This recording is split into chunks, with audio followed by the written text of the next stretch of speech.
പല ബ്രേക്കപ്പിലും ഞാനല്ല heart break, ഞാൻ ആവുന്നേ ഇല്ല. എപ്പോഴും ഞാൻ ഓക്കെയാണ്, ഹീലാവും പെട്ടെന്ന്. എന്ന് മാത്രമല്ല ഞാൻ കുറച്ചും കൂടി ഗ്ലോ വരും. ഇങ്ങനെ ചില പ്രേമത്തിലാവണല്ലോ, ഞാൻ ബ്രേക്കപ്പ് ആവുമ്പോഴാണ് എന്ത് രസം.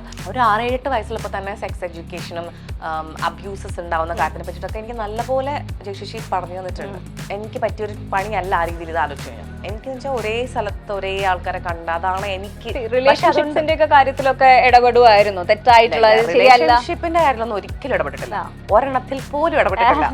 കാരണം എനിക്ക് കുറച്ചുകൂടി കുമ്പസാരം, പശ്ചാത്താപം, അതിനോടൊക്കെ ഭയങ്കര അട്രാക്ഷൻ ആയിരുന്നു. എപ്പോഴും ഉണ്ടെന്ന് തോന്നുന്നു ഇവിടെ ഉള്ളിൽ. എന്ന് വെച്ച് കഴിഞ്ഞാൽ ഒരു തെറ്റ് ചെയ്ത് കഴിഞ്ഞാൽ എനിക്ക് അതിലങ്ങ് കുമ്പസരിച്ചങ്ങ് വീഴണം. അവരെന്താണോ എന്നോട് പറഞ്ഞത് അതുപോലെ തന്നെയാണ് വളർത്തിയിട്ടുള്ളത്. അവരത് കോൺട്രഡിക്ടറി ആയിട്ട് എന്നോട് പെരുമാറിയിട്ടേ ഇല്ല ഒരിക്കൽ പോലും. പിന്നെയും ഞാൻ വല്ലതും പറഞ്ഞെങ്കിലേ ഉള്ളൂ. എനിക്ക് ഒന്നിനോടും അഡിക്റ്റഡ് ആവുന്ന ഇഷ്ടമല്ല, ഒന്നിനോടും.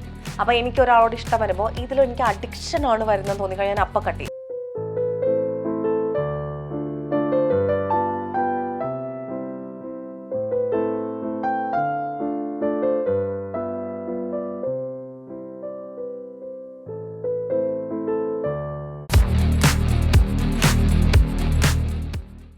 അച്ഛനുമായിട്ട്, ഞാൻ അച്ഛൻ എന്ന് പറയുന്നത് കുഴപ്പമില്ലല്ലോ, അദ്ദേഹമായിട്ട് എന്റെ കസിൻസ് ഒക്കെ മൈത്രയെന്നാ വിളിക്കുന്നത്, ചിറ്റപ്പൻ ഒന്നും ആരും വിളിക്കുന്നില്ല, മൈത്രയെന്നാ വിളിക്കുന്നത്. മൈത്രേയൻ ഈ പറഞ്ഞ പോലെ നിങ്ങൾ തമ്മിൽ നല്ല അടി ഉണ്ടാക്കുമായിരുന്നു എന്ന് പറഞ്ഞില്ലേ? നമ്മൾ പറയുന്നില്ല, ഇപ്പോഴും ഉണ്ടാക്കാറുണ്ട്.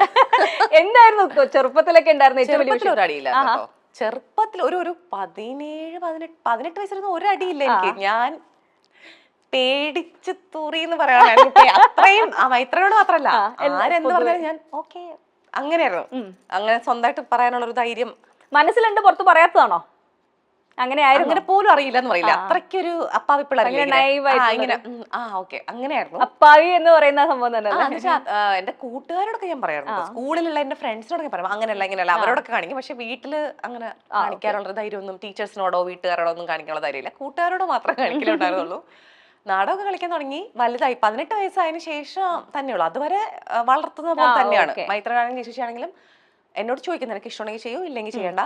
പിന്നെ ഇപ്പോൾ എനിക്കെന്ന് പറഞ്ഞു കഴിഞ്ഞാൽ ഇപ്പോൾ നമ്മുടെ വ്യക്തിപരമായ ഇഷ്ടങ്ങൾ ഉണ്ടാവുമല്ലോ കുറെ. എനിക്ക് അങ്ങനെ ഒരുപാട് കറങ്ങി നടക്കാനൊന്നും ഇഷ്ടമുള്ള ആളല്ല. എനിക്ക് വീട്ടിൽ തന്നെ കിടക്കാനാണ് ഇഷ്ടം.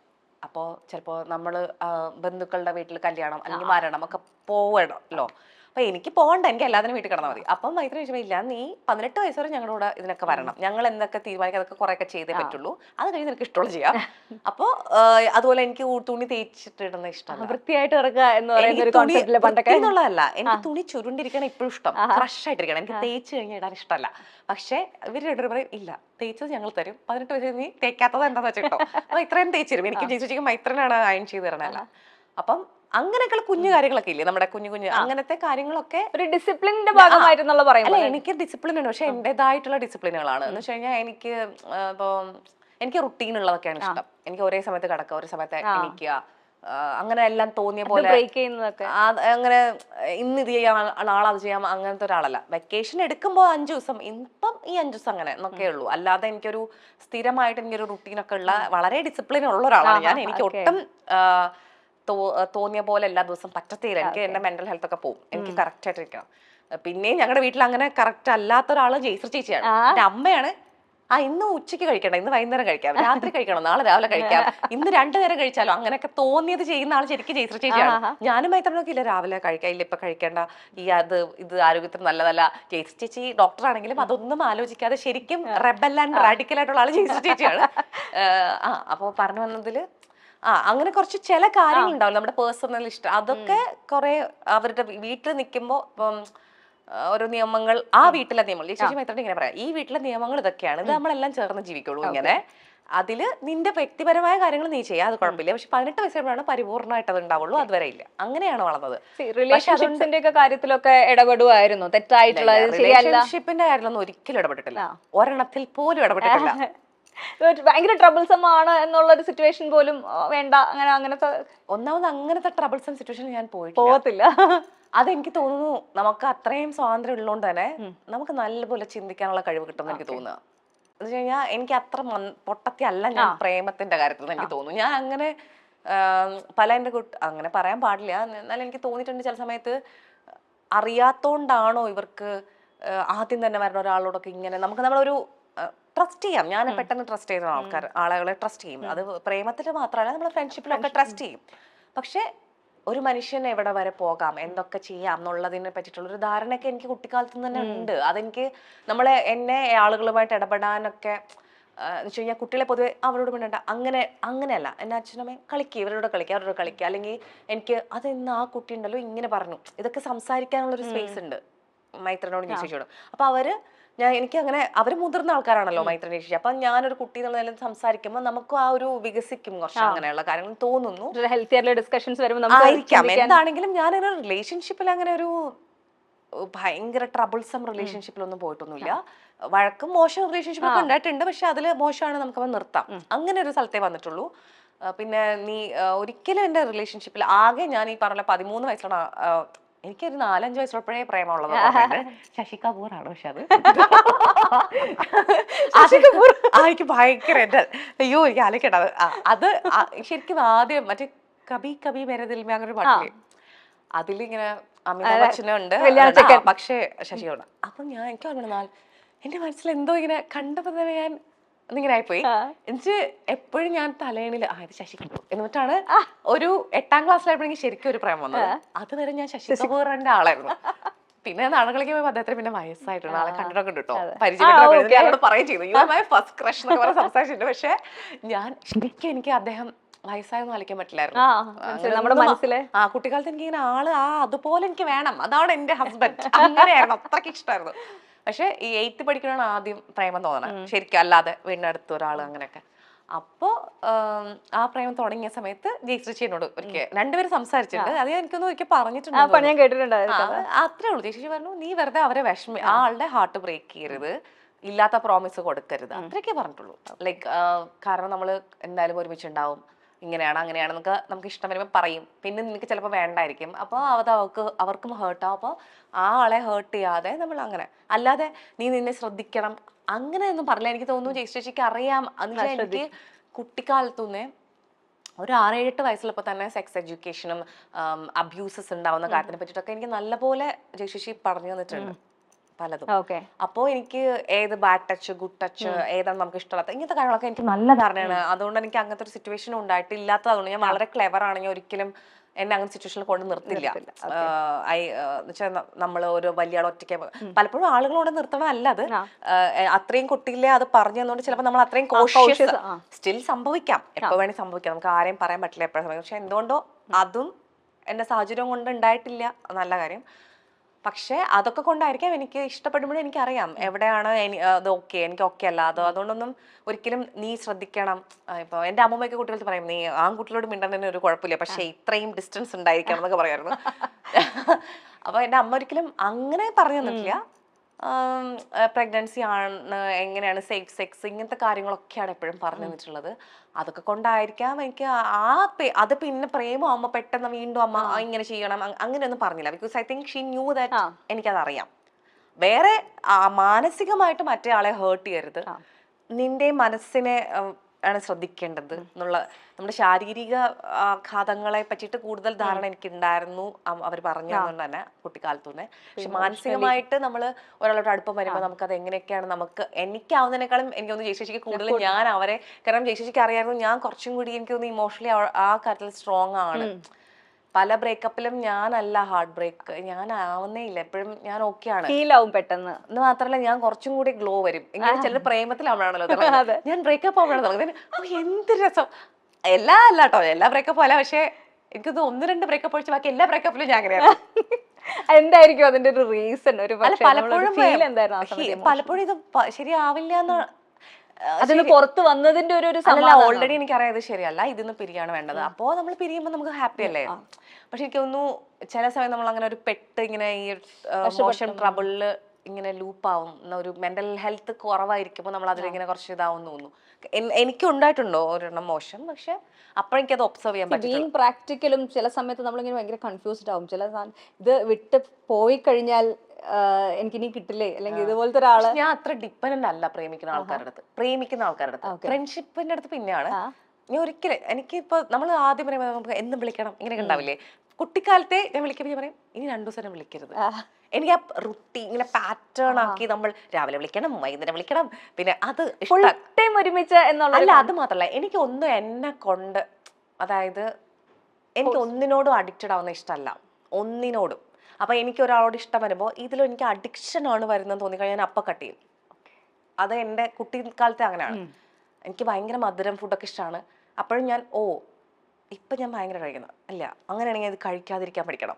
എല്ലാ കാര്യത്തിലും ഞാൻ കുട്ടിക്കാലത്തുനിന്ന് അങ്ങനെയാണ്. ഭയങ്കരമായിട്ട് കണക്ട് ചെയ്യാൻ പറ്റുന്നത്. എനിക്ക് അഡിക്ഷൻസിന് പേടിയുള്ള ഒരാളാണ്. പേടിയുടെ അല്ല കേട്ടോ, അഡിക്റ്റഡ് ആവുന്ന ഇഷ്ടമല്ല. അഡിക്റ്റഡ് ആവുന്ന എനിക്ക് ഇഷ്ടമല്ല. ഞാൻ ചെയ്യും. ഓക്കെ, എനിക്കിത് ചെയ്യാൻ തോന്നുന്നു, ഞാൻ ചെയ്യും. എന്നിട്ട് പറയും ഇപ്പൊ എനിക്കിത് എന്ന് ചെയ്യാൻ തോന്നുന്നു, അങ്ങനെയാണെങ്കിൽ അത് ചെയ്യില്ല. ലൈക്ക് അതൊരു ചലഞ്ച് പോലെ ഉണ്ട്. അപ്പൊ എനിക്ക് ഈവൻ പ്രേമത്തിലാണെങ്കിൽ നമ്മൾ അഡിക്റ്റഡ് പോലെയുള്ള പ്രേമം ആവരുത് എന്ന് എനിക്കുണ്ട്. ഓക്കെ, നമുക്ക് ഭയങ്കര സന്തോഷമാണ് ഇയാളെ പറ്റി ആലോചിക്കുമ്പോൾ, അല്ലെങ്കിൽ അതൊരു അത്രയും മതി. അല്ലാണ്ട് അയാളെ പറ്റി ആലോചിക്കുമ്പോൾ കിട്ടുന്നില്ല, അയാളോട് മിണ്ടാൻ പറ്റുന്നില്ല, അപ്പൊ എനിക്ക് അതിലേക്ക് അത് വന്നിട്ടുണ്ട് എനിക്ക് ഒരിക്കൽ. അതുകൊണ്ട് എനിക്ക് അറിയാം അത് വന്നതൊക്കെ വളരെ ലേറ്റ് ആയിട്ടാണ്. കുട്ടിക്കാലത്തൊന്നും ഒരു 10-30 വയസ്സൊന്നും എനിക്ക് ഒരിക്കലും വന്നിട്ടില്ല എനിക്കത്. അപ്പൊ എനിക്ക് എന്താ ഈ പെൺകുട്ടികളല്ലാത്തപ്പോഴാണ് ഈ ആൺകുട്ടികളും ഇങ്ങനെ ഭയങ്കര ഇതിൽ പെട്ടുപോണെന്ന് മനസ്സിലായിട്ടില്ലായിരുന്നു എനിക്ക്. പിന്നെ എനിക്ക് മനസ്സിലായി, ഓക്കെ, നമ്മൾ ഈ ഒരു അഡിക്ഷൻ പോലെ ആവാതിരിക്കാൻ നോക്കാം. ഒരു സ്പേസ് ആക്ച്വലി നമ്മളെപ്പോഴും നമ്മളൊരു സ്പേസ് റിലേഷൻഷിപ്പിലാണെങ്കിലും ക്രിയേറ്റ് ചെയ്ത് വെച്ച് കഴിഞ്ഞാൽ വലിയ പ്രശ്നങ്ങൾ ഇല്ലാണ്ട് പോകും എന്നുള്ളൊരു, പറഞ്ഞ പോലെ 30 വയസ്സിന് മുന്നേ ഉള്ള നമ്മളും 30 വയസ്സിന് ശേഷമുള്ള നമ്മൾ കാഴ്ചപ്പാടുകൾ തന്നെ വ്യത്യാസമുണ്ട്. പക്ഷെ വളരെ ലിബറേറ്റഡ് ആയിട്ടുള്ള ഒരാൾ തന്നെ ആണെങ്കിൽ പോലും നമ്മുടെ മാറ്റങ്ങൾ, ഞാൻ ഇങ്ങനെ അല്ലായിരുന്നു വേണ്ടിയിരുന്നത് എന്ന് ഒരു റിയലൈസ് ചെയ്യുന്ന ഒരു മൊമെന്റ് ഉണ്ടാവും. അങ്ങനെയുള്ള റിയലൈസേഷൻസ് എല്ലാം ഉണ്ടായിട്ടുണ്ടോ? അല്ലെങ്കിൽ ഇത് വേണ്ടിയിരുന്നില്ല, ഇങ്ങനെ അല്ലായിരുന്നു വേണ്ടിയിരുന്നതെന്നൊക്കെ? റിലേഷൻഷിപ്പ് എന്നുള്ളതല്ല, ഞാൻ ജനറലി ഒന്നും എനിക്ക് അങ്ങനെ ഇല്ല. ഞാൻ ഭയങ്കര അവെയറാണ് ചെയ്യുന്ന കാര്യം. ഇപ്പോ നൈമിഷികമായിട്ട് ചെറിയ കാര്യങ്ങളുണ്ട്. ഇപ്പോ ഞാനിപ്പോ അമ്മൂമ്മയോട് ചിലപ്പോ മോശമായിട്ട് എന്തെങ്കിലും പെട്ടെന്ന് ഒരു പറഞ്ഞു പോയി, ലൈക്ക് അമ്മ മരിച്ചുപോയി, പക്ഷെ നമ്മൾ ചിലപ്പം ഭയങ്കര ടയർഡ് വരും. അമ്മ ഇങ്ങനെ സ്നേഹത്തിനാണെങ്കിൽ അമ്മ കഴിക്കില്ല, അമ്മ എനിക്കിപ്പോ വേണ്ട, അപ്പൊ എന്താ മോളെ, അപ്പൊ പക്ഷെ എനിക്ക് അപ്പൊ നമ്മളൊന്നിങ്ങനെ ആവും. അങ്ങനെയുള്ളതില്ലേ, അപ്പൊ മൈത്രനോടാണെങ്കിലും ചേച്ചിയോടാണെങ്കിലും എന്റെ കൂട്ടുകാരോടാണെങ്കിലും ഒക്കെയും ഞാൻ അങ്ങനെ നൈമിഷികമായിട്ട് എന്റെ ടെമ്പർ മാറ്റി മിണ്ടൽ ഉണ്ടായിട്ടുണ്ട്. അതൊക്കെ ഞാൻ റിഗ്രറ്റ് ചെയ്യുന്നു കേട്ടോ. വലിയതായിട്ടൊരു അങ്ങനത്തെ ഒരു കാര്യമില്ല. ഞാൻ വളരെ ക്ലിയർ, എനിക്ക് വളരെ അവയറായിട്ട് ചെയ്യുന്ന ആളാണ്. എനിക്ക് അങ്ങനെ റിഗ്രറ്റ് ഉണ്ടായിട്ടില്ല ഇതുവരെ. വളരെ പക്ഷേ ഇങ്ങനെയുണ്ട്. ശരിക്കും ആലോചിച്ചു കഴിഞ്ഞാൽ ഞാൻ ഇങ്ങനെ വിചാരിക്കും, നമുക്കെല്ലാം ഓരോരുത്തർക്കും ഓരോ കപ്പാസിറ്റി ഉണ്ടല്ലോ, നമ്മുടെ talent and capacity with brain and എല്ലാം. അതിൽ നമുക്ക് ഈ ലോകത്തിന് ഓഫർ ചെയ്യാവുന്ന ഒരു കാര്യങ്ങൾ ഉണ്ടാവും. അപ്പൊ അതിലെനിക്ക് തോന്നിയിട്ടുണ്ട് എൻ്റെ കപ്പാസിറ്റിയിലുള്ള ഞാൻ എൻ്റെ ബ്രെയിനിനെ ആവശ്യത്തിന് ഞാൻ യൂസ് ചെയ്തിട്ട് ഒരു ഓഫറും ചെയ്യുന്നില്ല. ഐ എം എവിടെയോ ചിലപ്പോൾ പ്രിവിലേജോ അല്ലെങ്കിൽ എന്തോ ഉണ്ടായിരിക്കും, ഇത് മതി, അങ്ങനത്തെ ഒരു ആറ്റിറ്റ്യൂഡ്. അങ്ങനെ അല്ല ശരിക്കും ശരിക്കും ഉള്ളവര് നമ്മുടെ ഫുൾ പൊട്ടൻഷ്യൽ ഉപയോഗിച്ച് ഇത് ചെയ്യാതെ അങ്ങനെ കൊടുക്കാം നമുക്ക് ചേഞ്ച് കൊണ്ടുവരാൻ വേണ്ടിട്ട്. അങ്ങനെ പോലും അല്ല സൊസൈറ്റി ചേഞ്ച് ഒക്കെ, അങ്ങനൊന്നും ഞാൻ പറഞ്ഞില്ല. വലിയ വലിയ വാക്കുകളൊന്നും അങ്ങനെ ചേഞ്ച് ഒന്നും അല്ല വരണത്. അതൊന്നും അല്ല. എന്ന് വെച്ചാൽ നമുക്ക് ചിലപ്പോ നമുക്ക് കണ്ടിന്യൂസ് ആയിട്ട് നമുക്ക് ഓരോന്ന്, നമുക്ക് ഈ വലിയ ചേഞ്ച് ഒന്നും കേട്ടോ. നമ്മൾ ചിലപ്പോൾ അങ്ങോട്ട് പോകുമ്പോൾ ഒരാളെ സഹായിക്കണ കുഞ്ഞു കാര്യമായിരിക്കാം, അല്ലെങ്കിൽ രാവിലെ മുറി തൂക്കുന്ന കാര്യമായിരിക്കാം, എന്തോ ആവാം, അത് എന്തോ ആവട്ടെ. അങ്ങനെ നമുക്കൊരു ഓരോ മൊമെന്റും ഫ്രൂട്ട്ഫുൾ ആക്കാൻ ഓരോ മനുഷ്യർക്കും പറ്റും. അത് എനിക്ക് ചെയ്യാവുന്ന എൻ്റെ കപ്പാസിറ്റി ഞാൻ ശരിക്കും ചെയ്യുന്നില്ല. അതൊരു ആലോചിച്ചു കഴിഞ്ഞാൽ റിഗ്രറ്റ് അല്ല, അത് കൊള്ളാം. ഞാൻ തന്നെ എന്നോട് പറയണമെങ്കിൽ നല്ല മടിച്ചിയാണ് കേട്ടോ എന്ന് പറയും. അതുണ്ട്. ഈ മടിച്ചി എന്ന് പറയുന്ന സാധനം എല്ലാ ആർട്ടിസ്റ്റുകൾക്കും ഒരു ഇച്ചിരി മടിയൊക്കെ ഉണ്ടാവും എന്ന് കേട്ടിട്ടുണ്ട്. പക്ഷെ ഈ മടി പലപ്പോഴും നമ്മുടെ കരിയറിനെ സംബന്ധിച്ചിടത്തോളം നമ്മൾ ഈ പാഷൻ വേഴ്സസ് മണി മേക്കിംഗ് എന്ന് പറയുന്ന ഒരു സംഭവം തമ്മിൽ വ്യത്യാസമുണ്ട്. പാഷന് വേണ്ടിയിട്ട് നമുക്ക് കുറച്ച് മടിയൊക്കെ വേണമെങ്കിൽ ആവാം. പക്ഷെ ഈ പറഞ്ഞ പോലെ നമ്മളൊരു വർക്ക് ആയിട്ട് എടുക്കുമ്പോൾ നമ്മുടെ ഇൻകം എന്നുള്ള സ്ഥലത്ത് നമ്മൾ മടി പിടിച്ചു കഴിഞ്ഞാൽ പ്രശ്നമാണെന്ന് തോന്നിയിട്ടുണ്ടോ? ഞാൻ അങ്ങനെ ഒരു വർക്ക് റിലേറ്റഡ് മടിയും അല്ല പറഞ്ഞത് കേട്ടോ. I don't know if you understood. അല്ല, ഞാൻ വേറെ രീതിയിലാണ് ചോദിച്ചത്. അടുത്ത ക്വസ്റ്റ്യൻ നെക്സ്റ്റ് ആണ്, ഇതായിട്ട് കണക്റ്റഡ് അല്ല ചോദിച്ചത്. മണി മേക്ക് അങ്ങനെ ഒരു അതില് മടി പിടിച്ചിട്ടുണ്ടോ? ഇല്ല, എനിക്ക് വർക്ക് വൈസ് ഇല്ല, അങ്ങനെ ഒരു മടിയില്ല. എനിക്ക് വർക്ക് മാത്രം, എനിക്ക് അങ്ങനെ മടിയല്ല ഉള്ളത്. എനിക്കുള്ളത് വെച്ചാൽ ആങ്സൈറ്റി ആണ്. എനിക്ക് ട്രാവൽ ചെയ്യാൻ ഭയങ്കര ആങ്സൈറ്റി ഉള്ള ആളാണ്. അപ്പോൾ ഷൂട്ടൊക്കെ വരുമ്പോൾ ഭയങ്കര വീട്ടിൽ നിന്ന് ദൂരെയാണെന്നൊക്കെ അറിയുമ്പോൾ എനിക്ക് എത്ര ഇഷ്ടമുള്ള വർക്കാണെങ്കിലും എനിക്ക് പോവാൻ ഭയങ്കര ബുദ്ധിമുട്ടാണ്. ഏറ്റവും കൂടുതൽ യാത്ര വേണ്ടി എനിക്ക് ശരിക്കും എനിക്ക് പറ്റിയൊരു പണിയല്ല ആ രീതിയിൽ ഇത് ആലോചിച്ചു കഴിഞ്ഞാൽ. എനിക്ക് വെച്ചാൽ ഒരേ സ്ഥലത്ത് ഒരേ ആൾക്കാരെ കണ്ട, അതാണ് എനിക്ക് ഇഷ്ടം. ഓഫീസ് ഗോയിങ് അത് ഓഫീസാണെങ്കിലും എന്താണെങ്കിലും. ഇപ്പൊ നാടകം ആവാം, നമ്മൾ ചിലപ്പോ ഇപ്പൊ പുറത്തെ രാജ്യത്തൊക്കെ ആണെങ്കിൽ നമുക്ക് ഒരു ഗ്രൂപ്പിനോട് വർക്ക് ചെയ്യുകയാണെങ്കിൽ 10-30 വർഷമൊക്കെ അവരോട് വർക്ക് ചെയ്യാലോ, അതേ സ്ഥലത്തായിരിക്കും നമ്മൾ താമസിക്കും. അത് എനിക്ക് ഓക്കെയാണ്. പക്ഷെ ഇങ്ങനെ വേറെ സ്ഥലത്ത് പോകുക, വേറെ ആൾക്കാരെ കാണുക, എപ്പോഴും നമുക്ക് ആ ഒരു റുട്ടീൻ തെറ്റുന്നതൊന്നും എനിക്ക് പറ്റിയതല്ല, അപ്പം മടിയല്ല, എനിക്ക് ആങ്സൈറ്റി ഷൂട്ടപ്പ് ചെയ്തിട്ട് എനിക്ക് പോകണ്ടാന്ന് തോന്നും. അതെനിക്കുണ്ട്. ബിരിയാണി ഏറ്റവും കൂടുതൽ അപ്രിസിയേഷൻ കിട്ടിയ അവാർഡ് കിട്ടിയ സിനിമയാണെങ്കിൽ പോലും സംവിധായകനോട് ഒരുപാട് വിയോജിപ്പുകൾ ഉണ്ടായിരുന്നു എന്ന് പറഞ്ഞു കേട്ടിട്ടുണ്ട്. എന്തൊക്കെയായിരുന്നു ആ വിയോജിപ്പ്, അതിനെ പറ്റിയിട്ട്? സജിൻ വിയോജിച്ചു. ഞാൻ പറഞ്ഞു, എനിക്ക് ഇങ്ങനെ ഭയങ്കര വയലൻസ്, പിന്നെന്താ പറയാ, ഗോർ എന്ന് പറയുമ്പോൾ ബ്ലഡ് അല്ലെങ്കിൽ ഡിസ്കസ്റ്റ് തോന്നുന്ന പോലെയുള്ളതൊന്നും കാണുന്ന സിനിമ എനിക്ക് കാണാൻ ഇഷ്ടമല്ല. ഞാൻ ഒരിക്കലും കാണില്ല. എനിക്ക് ഇപ്പൊ ആ സബ്ജക്റ്റ് ഇങ്ങനെയാണ് പറയേണ്ടത്. അത് പിന്നെ സജിന്റെ സിനിമയാണ്, സജിന് ഇഷ്ടമുള്ള പോലെയാണല്ലോ സജിൻ പറയാൻ പോവാ. പക്ഷെ എനിക്ക് അങ്ങനെ അല്ല. എനിക്ക് ഞാൻ കാണില്ല ആ സിനിമ, എനിക്കറിയായിരുന്നു. ഞാൻ ഒരിക്കലും എന്റെ ടൈപ്പ് ഓഫ് സിനിമയല്ല ഞാൻ കാണില്ല. പിന്നെ അതിലെ രാഷ്ട്രീയവും എനിക്ക് വ്യക്തിപരമായിട്ട് ഞാൻ ആ ഒരു രാഷ്ട്രീയം അല്ല പറയാൻ ഉദ്ദേശിക്കുന്നത്. പക്ഷെ ആക്ടർ എന്നുള്ള നിലയിൽ പലപ്പോഴും എൻ്റെ രാഷ്ട്രീയത്തിനോട് ചേരാത്ത സിനിമയൊക്കെ ഞാൻ ചെയ്തിട്ടുണ്ട് മുമ്പും. അപ്പം ഇതില് സജിന്റെ കഥയാണത്. അപ്പൊ സജിന്റെ കഥ എന്ന് വെച്ചാൽ സജിന്റെ വ്യക്തിപരമായിട്ടൂടെ സജിൻ പറയാൻ ആഗ്രഹിക്കുന്ന, സജിന്റെ ബാക്ക്ഗ്രൗണ്ട് ഇങ്ങനെയാണെന്ന് എനിക്ക് അയാൾക്ക് തന്നെ പറയണം എന്നുള്ളപ്പോൾ ഞാൻ അവിടെ കയറിയിട്ട് നിങ്ങളുടെ ബാക്ക്ഗ്രൗണ്ട് ഇങ്ങനെ പറയാൻ പാടില്ല എന്ന് പറയാൻ പാടില്ല. അപ്പൊ അങ്ങനെ ആ ഒരു രാഷ്ട്രീയപരമായിട്ടുള്ള വിയോജിപ്പും പിന്നെ ഈ ഒരു രീതിയിൽ എടുക്കുന്ന ക്രാഫ്റ്റ് അതൊന്നും എൻ്റെ ഒരു ഇതല്ല. അതുകൊണ്ടാണ്. പക്ഷെ സജിൻ, എന്നിട്ട് ഞാൻ വേറെ ആക്ടേഴ്സിനൊക്കെ സജിൻ നോക്കി, പക്ഷെ അത് ശരിയായില്ല. പിന്നെ എന്നോട് വന്നു. അപ്പൊ ഞാൻ പറഞ്ഞു അങ്ങനെയൊക്കെ അതൊക്കെ വെച്ചോണ്ട് എനിക്ക് ആസ് എൻ ആക്ടർ പ്രൊഫഷണലി നമുക്ക് ചെയ്യാൻ പറ്റുന്ന ചെയ്യുന്ന പോലെ ചെയ്യാം. പക്ഷെ എനിക്കിത് എൻ്റെ ഒരു ഇതല്ല. അങ്ങനെ ചെയ്താൽ സജിന്റെ ഒരു വിശാല ഒരു ഡയറക്ടറും ആഗ്രഹിക്കില്ല എന്ന് തോന്നുന്നു. ആക്ടേഴ്സിന് ഇഷ്ടമല്ല, എന്നാലും പാവം സജിൻ ആ ഒരു. പക്ഷെ അങ്ങനെ സജിൻ അത് കുറച്ച് ഓപ്പൺ മൈൻഡഡ് ആയതുകൊണ്ട് സജിന് അത് കുഴപ്പമില്ലായിരുന്നു. ഇതിപ്പം അവാർഡ് വിന്നിംഗ് മൂവി, അപ്പം ഇതേപോലത്തെ ക്യാരക്ടേഴ്സ് തന്നെ വീണ്ടും വീണ്ടും വന്നിരുന്നോ? ഏകദേശം സിമിലർ? ഇല്ല, ഇതേപോലെ ഒന്നും വന്നില്ല. പക്ഷെ ഇങ്ങനെ ഇതൊരു അവാർഡ് സിനിമയാണ് കേട്ടോ, അല്ലെങ്കിൽ ഇത് മറ്റേ ഫെസ്റ്റിവൽ അങ്ങനെയൊക്കെ വരാറുണ്ട്. പക്ഷെ ഇതുപോലെ തന്നെ അങ്ങനത്തെ ഒന്നും ഇനി വന്നെങ്കിൽ എനിക്ക് ഓർമ്മയില്ല, വന്നോ അറിയില്ല കേട്ടോ, ഞാൻ അതൊക്കെ മറന്നു പോകും.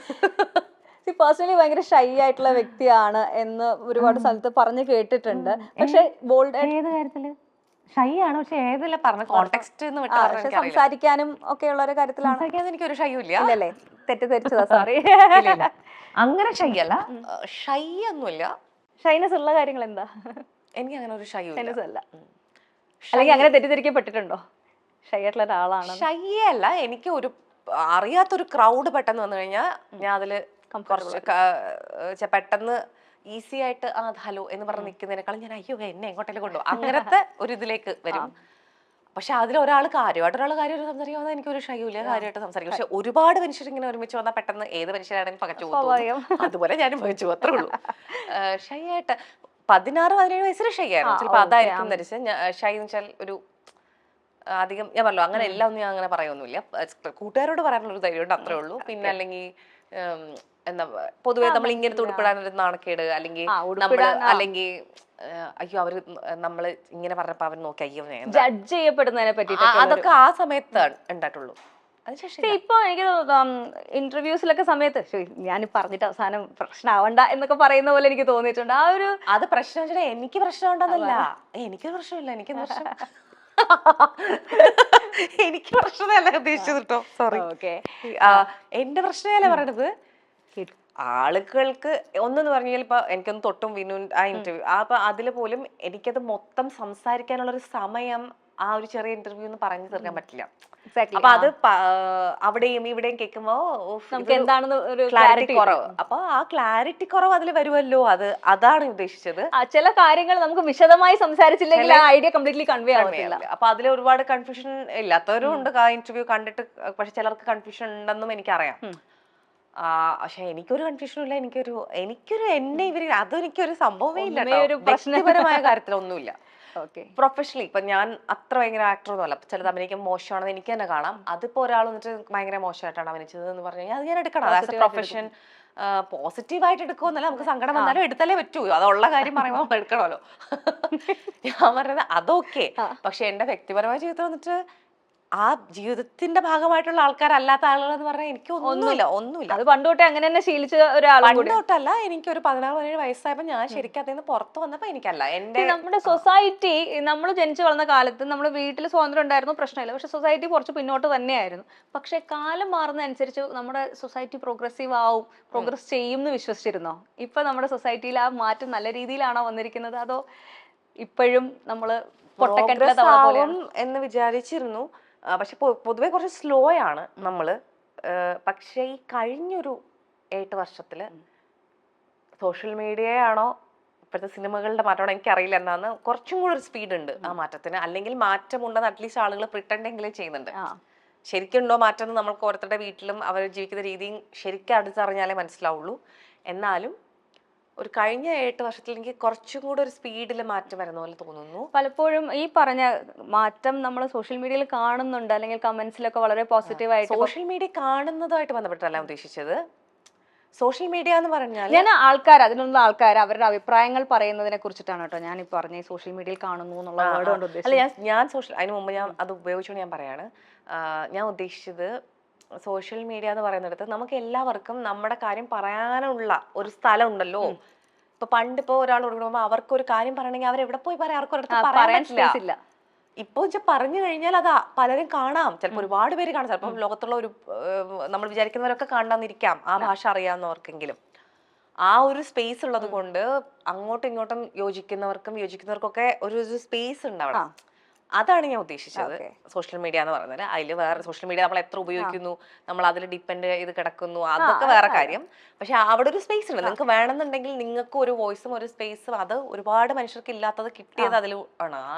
പക്ഷെ ഞാൻ പറഞ്ഞു വന്നത് ഇതുമായിട്ട് ബന്ധമുള്ളൊരു കാര്യമല്ല. പക്ഷെ നമ്മൾ സോഷ്യൽ മീഡിയയിൽ കാണുന്ന വ്യക്തികൾ, ഇതിനെപ്പറ്റി വളരെ നമ്മൾ കാണുന്ന കോൺസെപ്റ്റുകൾ, ഇപ്പൊ ഫോർ എക്സാമ്പിൾ സ്വാതന്ത്ര്യം, കുട്ടികൾ വളർന്നു വരുന്ന സമയത്ത് അവർക്ക് വ്യക്തി സ്വാതന്ത്ര്യം കൊടുക്കണം എന്നുള്ള കോൺസെപ്റ്റ്, അല്ലെങ്കിൽ നമ്മൾ ഇന്നതുപോലെ കനി ജീവിച്ച സാഹചര്യത്തിലേക്ക് അതൊക്കെ വളരെ നല്ലതാണ് എന്ന് പറയുന്ന വ്യക്തികൾ പോലും പക്ഷെ അവരുടെ പേഴ്സണൽ ലൈഫിൽ പറച്ചില് മാത്രമേ ഉള്ളൂ. ഈ പറഞ്ഞ എല്ലാ കൺസർവേറ്റീവ് ആയിട്ടുള്ള ആൾക്കാർ ചെയ്യുന്ന കാര്യങ്ങൾ തന്നെയായിരിക്കും പറച്ചില് വേറെ പ്രവൃത്തി വേറെ എന്ന് പറയുന്നത്. ഇപ്പം സോഷ്യൽ മീഡിയയിലല്ല, എന്നും ഉണ്ടായിരുന്ന കാര്യങ്ങളാണ്.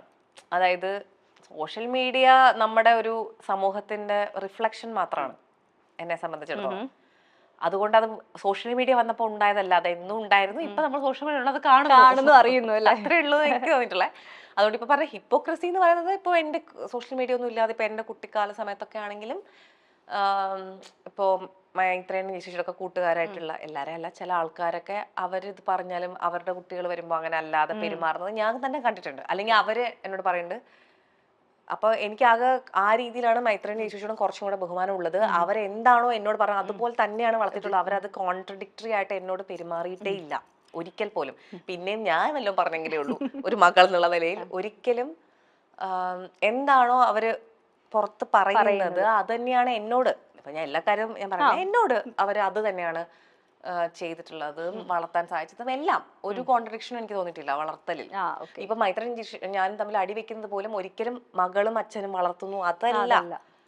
ആ കാര്യത്തിൽ ഇപ്പൊ നമ്മള് ഓക്കെ ഈ ഒരു സിനിമ കണ്ടു, അത് മൈത്രൻ ഞാൻ പറഞ്ഞു അങ്ങനെയല്ല സിനിമ, അത് അങ്ങനെയല്ല അത് ഇങ്ങനെയാണ് എന്നൊക്കെ പറഞ്ഞു. അങ്ങനെയുള്ള കാര്യങ്ങളിൽ അല്ലെങ്കിൽ രാഷ്ട്രീയപരമായിട്ട് ഇപ്പോ മൈത്രൻ ഇവിടെ ഇന്ന പോളിസി വന്നതാണ് ബെറ്റർ, കാരണം അങ്ങനെ ഉണ്ടെങ്കിൽ ഈ വിഭാഗത്തിലുള്ള ആളുകൾക്ക് ഇങ്ങനെ ഇല്ല ആ പോളിസി വന്നുകൊണ്ട് ഇതിന്റെ പ്രശ്നം, അങ്ങനെയുള്ള കാര്യങ്ങളാണ് ഞങ്ങൾ ശരിക്കും ജനറൽ ആയിട്ടുള്ള കാര്യങ്ങൾ രാഷ്ട്രീയപരമായിട്ട് ശരിക്കും രാഷ്ട്രീയപരമായിട്ട് തന്നെയുള്ള കാര്യത്തിലുള്ള അഭിപ്രായ വ്യത്യാസങ്ങൾ. രണ്ടുപേരും രണ്ട് രാഷ്ട്രീയത്തിൽ വിശ്വസിക്കുന്ന ആൾക്കാരാണോ? അല്ല അങ്ങനെയൊന്നും രണ്ടല്ല. പക്ഷെ നമ്മൾ ഒരേ രാഷ്ട്രീയമാണെങ്കിൽ നമുക്ക് അതിനകത്ത് ഒരുപാട് ഇപ്പം CPI അവൾക്കുള്ള പോലെ തന്നെ എത്രയോ വ്യത്യാസങ്ങൾ ഉള്ളവരുണ്ട്. അത്തരം കാര്യത്തിൽ ശരിക്കും വ്യത്യാസം ഞാനും മൈത്രി തമ്മിലുള്ള കാര്യങ്ങളുണ്ട്. അപ്പൊ നമ്മൾ അതിൽ അടിവെക്കും പലതും. ഞാൻ വേറൊരു കാര്യം രാഷ്ട്രീയപരമല്ല, അതായത് നമ്മൾ വിശ്വാസത്തിന്റെ കാര്യം പറയുവാണെങ്കിൽ അദ്ദേഹം പക്ക ഒരു നിരീശ്വരവാദി തന്നെയായിരുന്നു. പക്ഷെ കനി അമ്പലങ്ങളിലൊക്കെ പോയിരുന്ന ഒരാളാണ്. ഇപ്പോ എന്താണ് നിങ്ങൾ രണ്ടുപേരുടെയും വിശ്വാസം? അദ്ദേഹത്തിന്റെ വിശ്വാസം ഞാൻ പറഞ്ഞിട്ടുണ്ട് മുമ്പും, അമ്പലത്തിൽ മാത്രമല്ല ഞാൻ പള്ളിയിലും പോയിട്ടുണ്ട്. കാരണം എനിക്ക് കുറച്ചും കൂടെ ബൈബിളിലായിരുന്നു കുറച്ചുകൂടി ഇഷ്ടപ്പെടുന്നത്. കാരണം എനിക്ക് കുറച്ചും കൂടി കുമ്പസാരം, പശ്ചാത്താപം അതിനോടൊക്കെ ഭയങ്കര അട്രാക്ഷൻ ആയിരുന്നു. ഇപ്പോഴും ഉണ്ടെന്ന് തോന്നുന്നു ഇവിടെ ഉള്ളിൽ. എന്ന് വെച്ച് കഴിഞ്ഞാൽ ഒരു തെറ്റ് ചെയ്ത് കഴിഞ്ഞാൽ എനിക്ക് അതിലങ്ങ് കുമ്പസരിച്ചങ്ങ് വീഴണം. അതൊക്കെ എൻ്റെ ഇന്നേറ്റ് ആയിട്ടുള്ള ഫീലിങ്സ് ഉണ്ടെങ്കിലും ഞാൻ തന്നെ എനിക്കും വിശ്വാസം 17 18 വയസ്സൊക്കെ തന്നെ പോയതാ, തന്നെത്താൻ പോയതാ. എനിക്ക് അങ്ങനെ. പക്ഷെ ദൈവം, അപ്പൊ ഞാൻ ഒരു കമന്റ് വായിച്ചതാണ് വേറെ ഇന്റർവ്യൂല്, ദൈവമേ എന്ന് പറയുന്നുണ്ട് ഇടയ്ക്ക് സംസാരത്തിനിടയിൽ. അപ്പം what is your concept of ദൈവം? ഇപ്പൊ ദൈവവിശ്വാസം ഇല്ല കേട്ടോ. അങ്ങനെ ഒരു എന്ന് വെച്ച് കഴിഞ്ഞാ എന്തോ ഒരു ശക്തി ഇരിക്കുന്നെന്ന് പോലും ഇല്ല എനിക്ക്, അതുപോലും ഇല്ല. സോറി, എനിക്ക് ഇത് കേട്ടോണ്ടിരിക്കുന്ന അങ്ങനെ ആളുകളുടെ അങ്ങനത്തെ വിശ്വാസമൊന്നും വിഷമിപ്പിക്കാനൊന്നും താല്പര്യമുള്ള ആളല്ല. മൈത്ര ചിലപ്പം പറയും. എനിക്ക് അങ്ങനെ ഒരു, എന്റെ വിശ്വാസമാണ് ഇങ്ങനെ, എനിക്ക് അങ്ങനെ ഒരു ശക്തിയെങ്കിലും ഉണ്ട് എന്ന് പോലും ഇല്ല ശരിക്കും. നമ്മളിവിടെ ജനിച്ചു, നമ്മൾ കുറച്ചാൾ ജീവിക്കാൻ കഴിയുമ്പോൾ മരിക്കും, അത്ര തന്നെ ഉള്ളൂ. അതിൽ കൂടുതൽ വലിയവായ വിഷയങ്ങൾ ഒന്നും അങ്ങനെ എനിക്കില്ല. എന്ന് മാത്രമല്ല, എനിക്ക് ഞാൻ ശരിക്കും പറഞ്ഞാൽ ഞാൻ പറഞ്ഞു, കുട്ടിക്കാലത്തെ എനിക്ക് മൈത്രേനോ ചേച്ചിയോ അങ്ങനെ അമ്പലത്തിൽ പോലൊന്നുമില്ല. എൻ്റെ അമ്മ പോലും അങ്ങനെ, അമ്മമ്മയൊക്കെ വിശ്വാസമുള്ളവരാണെങ്കിൽ അങ്ങനെ അമ്പലത്തിൽ എപ്പോഴും പോവുക അങ്ങനെയൊന്നുമില്ല. വൈകുന്നേരം വിളക്ക് കത്തിക്കുന്നു അങ്ങനെയൊക്കെയാണുള്ളത്. പക്ഷെ എനിക്ക് കുട്ടിക്കാലത്തുനിന്ന് തന്നെത്താൻ തന്നെ പ്രാർത്ഥന, എനിക്ക് പ്രാർത്ഥിക്കാൻ ഭയങ്കര ഇഷ്ടമാണ്. അങ്ങനെ ഇരുന്ന് സംസാരിക്കാൻ. ഞങ്ങളുടെ വീട്ടിൽ കൃഷ്ണന്റെ ഒരു പടമുണ്ട്, കൃഷ്ണന്റെ പടം നോക്കി ഇങ്ങനെ സംസാരിക്കാൻ എനിക്ക് ഒരുപാട് ഇഷ്ടമാണ്. അപ്പൊ ആ പ്രാർത്ഥന, അതുപോലെ അമ്പലത്തിൽ പോകുമ്പോൾ ഞാൻ പ്രാർത്ഥിക്കുകയാണ്. പ്രാർത്ഥിക്കാൻ ചെയ്യുന്നതിൽ മന്ത്രം വരുന്ന ചൊല്ലലോ ഒന്നുമല്ല. നമ്മൾ ചെയ്യുന്ന ഓരോ കാര്യത്തിനെ പറ്റിയിട്ട് നമ്മൾ ബോധമുള്ള ആളായിരിക്കുന്നു എന്നുള്ളതാണ്. ഞാൻ ഇന്ന് ചെയ്ത കാര്യം ഞാൻ അവിടെ ആ ആളോട് അങ്ങനെ പറയാൻ ശരിയല്ല, അങ്ങനെയുള്ള ഒരിതാണ്. അപ്പോൾ ഇപ്പോൾ ബൈബിളിനോടാണെങ്കിലും നിന്നെ പോലെ നിന്റെ അയൽക്കാരെ സ്നേഹിക്കുക, ആ ഒരു എമ്പതി, സ്നേഹം, ദയ, ഇതിനോടുള്ള ഇതിനോടുള്ള ആകർഷണമാണ് എനിക്ക് പ്രാർത്ഥനയും ഈവൻ മതത്തിനോടാണെങ്കിലും മതങ്ങൾ അതിൽ പ്രചരിപ്പിച്ച കാര്യങ്ങളിലോടൊക്കെ എനിക്കൊരു അട്രാക്ഷൻ വന്നിട്ടുള്ളത്. പക്ഷേ അതുമായിട്ട് ഈ ഹിപ്പോക്രസി എന്ന് പറയുന്ന കാര്യങ്ങൾ മാത്രമേ ഞാൻ അതിൽ കാണുന്നുള്ളൂ. എന്നിട്ട് ഞാൻ അതുമായിട്ട് ഇടപെടുമ്പോൾ അതിൽ ഇടപെടുന്ന മനുഷ്യരാണെങ്കിലും ഒക്കെയും നമ്മുടെ മതമാണ് ഏറ്റവും നല്ലത്, മറ്റത് തമ്മിൽ അടിയ അങ്ങനെ. അപ്പൊ എനിക്ക് അതിനോടുള്ള ഒരു ഇത് ആത്മാർത്ഥമായിട്ട് ഇത് ചെയ്യുന്നുണ്ടെങ്കിൽ എങ്ങനെയാണ് അങ്ങനെ മറ്റൊന്നിനെ വെറുക്കാൻ പറ്റുന്നത് എനിക്ക് ഒരിക്കലും ഉൾക്കൊള്ളാൻ പറ്റത്തില്ല. അങ്ങനെയാണ് ഞാൻ അതിൽ നിന്ന് വന്നത്. അല്ലാണ്ട് മൈത്രനോ രക്ഷിച്ചോ ആരും ഒന്നും അവരുടെ ഒരു എന്റെ ഒറ്റയ്ക്കായിട്ട് എത്തിയതാണ്. അപ്പോ ഇപ്പം ജ്ഞാനവാസിഷ്ടം എന്ന് പറഞ്ഞിട്ട് എനിക്ക് ഓർമ്മയുണ്ട്, മൈത്രൻ വിളിക്കാതെ എടുത്ത്, മൈത്രൻ്റെ കയ്യിൽ ഒരുപാട് പുസ്തകങ്ങൾ, ഇഷ്ടംപോലെ പുസ്തകങ്ങൾ വീട്ടിലുണ്ടാകുന്ന ഒരു വീടാണ്. അപ്പം ജ്ഞാനവാസിഷ്ടം എന്ന് പറയുന്ന പുസ്തകം ഇങ്ങനെ, ഞാൻ മലയാളം നന്നായിട്ട് എനിക്കറിയാം. അതുപോലെ മൈത്രൻ ഇത് വായിച്ചിട്ട് നിനക്ക് മലയാളം അറിയാമെന്ന് അർത്ഥം എനിക്ക് പറഞ്ഞു, നിനക്ക് മലയാളം അറിയാമെന്ന് നോക്കട്ടെ എന്നൊക്കെ പറഞ്ഞിട്ട് ഞാൻ അത് വായിക്കാം. അപ്പൊ അതിലിങ്ങനെ പ്രാർത്ഥനയെ പറ്റി പറയുന്നുണ്ട്. അതിൽ പോലും വസിഷ്ഠൻ അവനോട് പറയണം എങ്ങനെയാണ് പ്രാർത്ഥന വേണ്ടത് എന്നൊക്കെ പറയുമ്പോൾ, നമുക്ക് പ്രാർത്ഥനയ്ക്ക് ശരിക്കും ഒന്നിന്റെ ആവശ്യമില്ല, ഇങ്ങനെ ഇരുന്നാലും പ്രാർത്ഥിക്കാം. അത് പറ്റാത്തൊരാൾക്കാണ് ചിലപ്പോൾ ഒരു കല്ലെങ്കിലും എടുത്ത് വെച്ചിട്ട് പ്രാർത്ഥിക്കേണ്ടി വരിക. നമുക്ക് അതിൽ എങ്ങനെയൊക്കെ തരം പ്രാർത്ഥനകളുണ്ട്, എന്തുകൊണ്ടാണ് നമുക്കൊരു വിഗ്രഹത്തിന്റെ ആവശ്യം വരിക, അല്ലെങ്കിൽ വിഗ്രഹം ഇല്ലെങ്കിൽ എങ്ങനെയാണ്, ഇങ്ങനെയൊക്കെ സംസാരിക്കുന്നത്. അങ്ങനെ പല പുരാണങ്ങൾ നമുക്കുണ്ട്. ഇതൊക്കെ വായിക്കണമാണ്. എനിക്ക് ഇതൊക്കെ ഭയങ്കര, കുട്ടിക്കാലത്തെ ഞാൻ ഉപനിഷത്തുകളെല്ലാം വായിക്കായിരുന്നു. അതൊക്കെ എനിക്ക്, ഞാൻ സംസ്കൃതമാണ് പഠിച്ചത്, അപ്പൊ അതൊക്കെ എനിക്ക് ഇൻട്രസ്റ്റ് ആണ്. മൈത്രനും ചേച്ചി സംസ്കൃതം അറിയാവുന്ന ആൾക്കാരാണ്. അപ്പം ഇതൊക്കെ താല്പര്യം ഉണ്ടായിരുന്ന ആളാണ്. ഇതിൽ ഈ ഒരു കോൺട്രഡിക്ഷനും ഹിപ്പോക്രസിയും കണ്ട് സഹിക്കാൻ മാത്രമാണ് അതിൽ ഞാൻ പുറത്തു വന്നത് ശരിക്കും. അപ്പൊ എനിക്ക് ആ ഒരു ഇതില്ല. പിന്നെ ഇപ്പോന്ന് പറഞ്ഞു കഴിഞ്ഞാൽ അപ്പോഴും നമുക്ക് വേണമെങ്കിൽ ഒരു ശക്തി ഉണ്ടെന്ന് വേണമെങ്കിൽ അത് മാത്രം വിശ്വസിക്കാം. പക്ഷെ എനിക്ക് അതുപോലും ഇല്ല ശരിക്കും. ഇപ്പൊ ഈ പ്രാർത്ഥന എന്ന് പറഞ്ഞ് നമ്മൾ ചെയ്തിരുന്ന ഒരു കാര്യമുണ്ടല്ലോ, നമ്മൾ ചെയ്യുന്ന കാര്യങ്ങൾ നമുക്ക് ചിലപ്പോൾ സ്വന്തമായിട്ട് തന്നെ നമ്മൾ ചെയ്യുന്നത് ശരിയാണോ തെറ്റാണോ, അല്ലെങ്കിൽ നമ്മുടെ ആഗ്രഹങ്ങൾ, ആവശ്യങ്ങൾ, നമ്മുടെ പ്രശ്നങ്ങൾ ഒക്കെ ഷെയർ ചെയ്യലാണ് നമ്മൾ പ്രാർത്ഥനയിലൂടെ നടക്കുന്നത്. അപ്പൊ സോ അതെങ്ങനെയാണ് നമ്മളത്? എനിക്ക് അങ്ങനെ ഒരു ആഗ്രഹങ്ങളല്ല, ആഗ്രഹം എനിക്കൊന്ന് ക്രിക്കറ്റ് ജയിക്കണം. കുട്ടിക്കാലത്ത് ഞാൻ പ്രാർത്ഥിച്ചിട്ടുണ്ട്, ഇന്ത്യയുടെ വേൾഡ് കപ്പിന് ക്രിക്കറ്റ് ഇന്ത്യ ജയിക്കട്ടെ, ഞാൻ എന്തെങ്കിലും നല്ല ചെയ്തിട്ടുണ്ടെങ്കിൽ, അങ്ങനെ ഒരു ആഗ്രഹം ചിലപ്പോൾ ഞാൻ അത് മാത്രമേ പ്രാർത്ഥിച്ചിട്ടുള്ളൂ. ആഗ്രഹങ്ങൾ ഞാൻ പ്രാർത്ഥിച്ചിട്ടേ ഇല്ല. എന്റെ ചെയ്തികളിൽ തെറ്റും ശരിയും, അതിൽ ഇത് തെറ്റായിരുന്നെങ്കിൽ ഇനി അത് ഞാൻ ചെയ്യാതിരിക്കാൻ ഉണ്ടാവണം, അതെന്ത്, അങ്ങനത്തെ ഒരു റിഫ്ലക്ഷൻ ആണ് എനിക്ക് കൂടുതലും പ്രാർത്ഥനയിൽ ഉണ്ടായിട്ടുള്ളത്. എനിക്ക് അങ്ങനെ ഒരു കൃഷ്ണനോടാണ് അങ്ങനെ ഒരു സംസാരിക്കാൻ ഒരു താല്പര്യം ഉണ്ടായിരുന്നതും ഒക്കെയും. അല്ലാതെ ഒരു അതിന് പകരം ഇപ്പൊ എന്താ ചെയ്ത് അങ്ങനെയാണോ, എന്താ അതിന് പകരം ആ ഒരു സംഭവം അന്ന് കിട്ടിയിരുന്ന ഒരു എന്തെങ്കിലും എനിക്ക് പറഞ്ഞാ അങ്ങനെ അറിയില്ല, എനിക്കറിയില്ല. ചെയ്യുന്നുണ്ടോ? ഇല്ല. ഫ്രണ്ട്സിനോട് നമ്മള് കൂട്ടുകാരോട് സംസാരിക്കില്ലേ, അതുപോലെ എനിക്കൊന്നും നമ്മൾക്കൊരു നല്ല കൂട്ടുകാരിയോ കൂട്ടുകാരനോ ഉണ്ടെങ്കിൽ അത് തന്നെയാണ് ഈക്വൽ ടു എനിക്ക് ആ പ്രാർത്ഥനയായിട്ട് തോന്നിയിട്ടുള്ളത് തോന്നുന്നു. അല്ലെങ്കിൽ നമുക്ക് അടുപ്പുള്ളൂ. ഇപ്പം ഞാൻ ജയശ്രീ അടുത്താണെങ്കിലും നല്ലൊരു ഫ്രണ്ടുമാണ് ഞങ്ങൾ തമ്മിൽ. ഞാൻ എല്ലാം സംസാരിക്കും. ആ മൈത്രനോടാണെങ്കിലും സംസാരിക്കും. പക്ഷെ മൈത്രേനെ ഇങ്ങനെ ഒരുപാട് പേര് സംസാരിക്കുന്ന തിരക്കാണ് കുറച്ചുകൂടി. പക്ഷെ ചേച്ചിയോട് ഞങ്ങൾ തമ്മിൽ നല്ല സംസാരിക്കുന്ന ഒരു ഇതുണ്ട്. അപ്പൊ എനിക്ക് അത്രേ തന്നെ എനിക്ക് ഒരു വിശ്വാസത്തിലും ഉണ്ടായിട്ടുള്ളൂ. അപ്പൊ അതെനിക്ക് അങ്ങനെ ഒരു മിസ്സിംഗ് ഒന്നും ഇല്ല കേട്ടോ.